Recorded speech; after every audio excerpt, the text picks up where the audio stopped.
菲律宾对中国的承诺沦为废纸，军方枪杀反美省长，又想强闯南海。大家好，我是肖云华。菲律宾亲美势力猖獗，刚刚杀完反美的省长，现在又想强闯南海。尽管在很长的一段时间里，中国对菲律宾的外交政策都是以拉拢为主，尽可能安抚菲律宾内部的中立派系。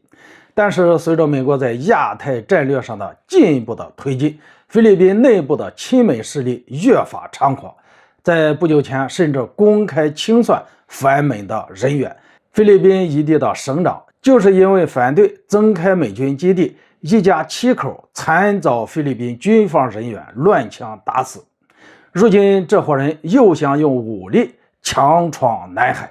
从中国驻菲律宾大使馆得到的消息，菲律宾军方正在准备和美国亚太驻军合作，在中国南海海域进行美菲联合巡航，并说什么确保南海航道。从美国媒体路透社了解到的情况，这次的联合巡航名义上是美国和菲律宾在合作，但是日本和澳大利亚方面已经在进行协商，也要加入进来。坦率地说，美国和菲律宾找到了一堆的借口，但真实目的我们都很清楚。不论说的怎么天花乱坠，都绕不开美国在亚洲的军事战略框架，都在事实上形成对中国的军事包围。就观察到的情况来看，不论中国在南海的决策如何，美国利用菲律宾军方的亲美属性，深度捆绑菲律宾的政治经济是跑不掉的。对菲律宾现任总统马克思多少有些可惜。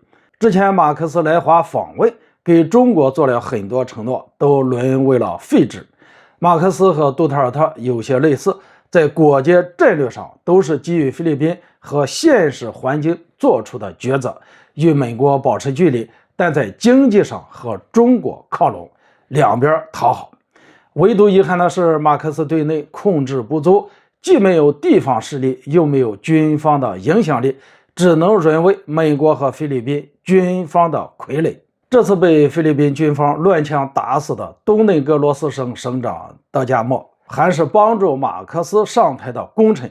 结果想都没想，菲律宾军方直接动手杀了这个人，杀手连军服都没有换，一伙人带着枪就上门扫射，这足以见得总统马克思连自己的朋友都保护不了，并且军方在菲律宾做事无法无天，可以想象这种事情对马克思的精神冲击有多大。如果继续反美，可能下一个被上门的就是他自己了。不出意外的话，未来很长一段时间里，菲律宾的反华亲美路线会越走越深，中国与菲律宾之间的恶性事件会越来越多。可以断言，菲律宾未来必定会挑拨南海问题和台海问题。诚然，我们现阶段的外交依旧是保持着对菲律宾的安抚和拉拢，这一点短期内是不会改变的，毕竟主要矛盾还是中美，而不是中非。但是单纯的一味示好还是不够的，如果遇到菲律宾方面不断的挑衅，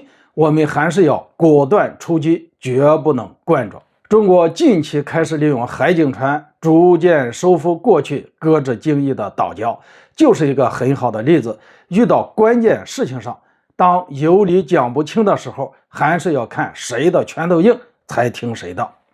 好了，今天就说到这里，咱们下次见。